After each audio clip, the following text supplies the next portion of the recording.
Detecting fact from fiction is not easy during elections. Candidates will often say anything to get your vote.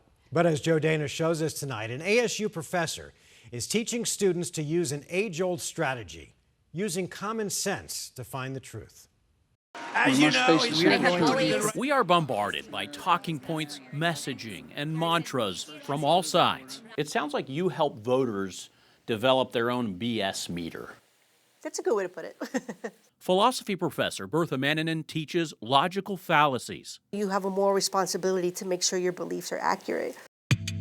Logical fallacies date all the way back to Aristotle. They are a dozen or so rhetorical strategies we've all probably been guilty of at some point when we're trying to make a point. A logical fallacy is an error in judgment, but they are so popular because they're so successful. This one's easy. Ad hominem, when the traits of the person are attacked rather than the merits of the argument they make.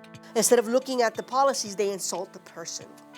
Another common one, the straw man, when a position unrelated to the argument is attacked instead of the actual position. One example you hear a lot, if people say, well, we need to ban assault rifles to address these mass shootings. One of the automatic responses, oh, so you just want to get rid of the Second Amendment? You want to take all our guns? It's attacking a different argument altogether. And a non-existent argument. Obama did this during when the Affordable Care Act was passed. Everybody's like, well, I don't know why Republicans are so mad that people have health care. Republicans aren't mad that people have health care. They're just concerned about process and how it's paid for.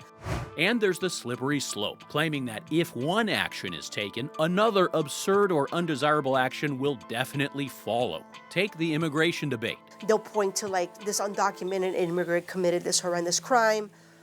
Therefore, all immigrants commit crimes and we need to be scared of them and so on and so forth. And there's ad populum. If a lot of people believe it, then there must be a kernel of truth to it. Manninen points to the desegregation movement of the 1950s.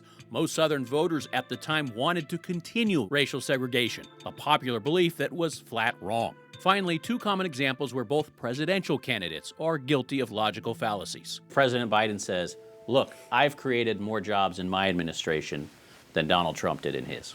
That's true, but you are ignoring this relevant point, which is we had this incredible pandemic. The fallacy is a false equivalence. In the other way, I've heard people say that, well, more people have died under Biden than under Trump from COVID. Again, true, but Trump was president for months during COVID, and Biden was president for years during COVID. Balancing the scale between a sound argument and a logical fallacy can help voters know if a candidate actually has a strong argument to make. But you have to be very, very careful because it's easy to manipulate voters when you're telling them what they want to hear. Another logical fallacy you'll hear from candidates, the false dilemma, presenting only two usually extreme options. Remember the motto, you're either for us or against us? Well, that kind of argument does not take into account gray areas of issues. So beware of false dilemmas. Joe Dana, 12.